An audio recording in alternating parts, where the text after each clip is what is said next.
One of the uses of a depth map for this overlay is that we can correct signal from the substrate.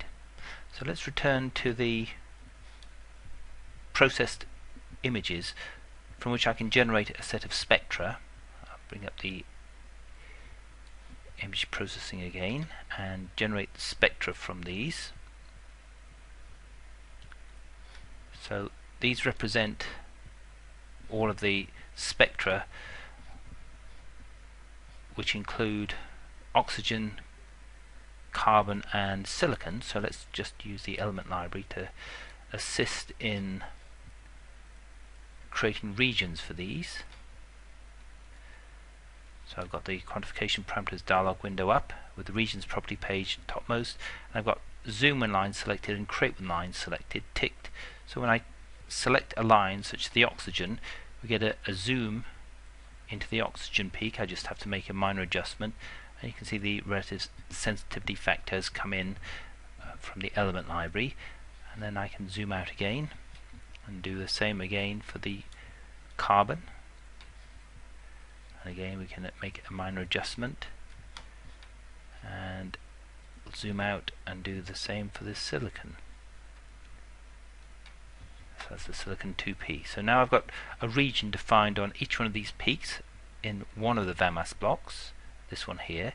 So if I select the others and then I propagate regions, I now have regions on each and every VAMAS block,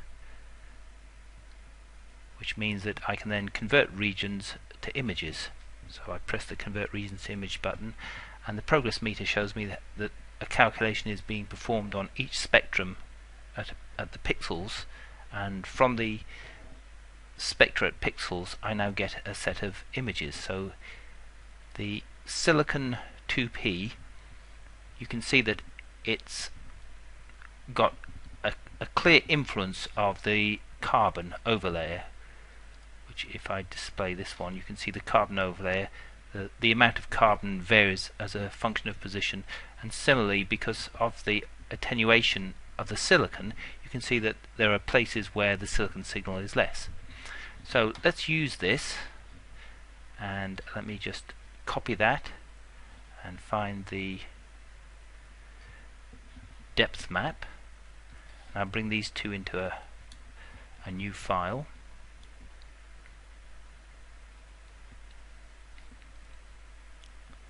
So I've got my depth map, and that depth map is in VB0. There's VB0, there's VB1.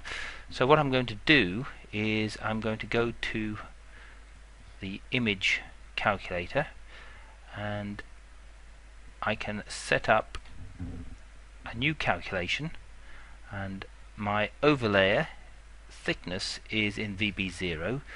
So what I'm going to do is adjust the VB1, which is the silicon, by the overlay depth, which is VB0, and then I've got an attenuation length of 3.84, which has been calculated for silicon electrons passing through a polymer. So that's the calculation that will correct the silicon signal for the influence of the pp hex. And now you have an example here of what the silicon might look like in the absence of any overlay.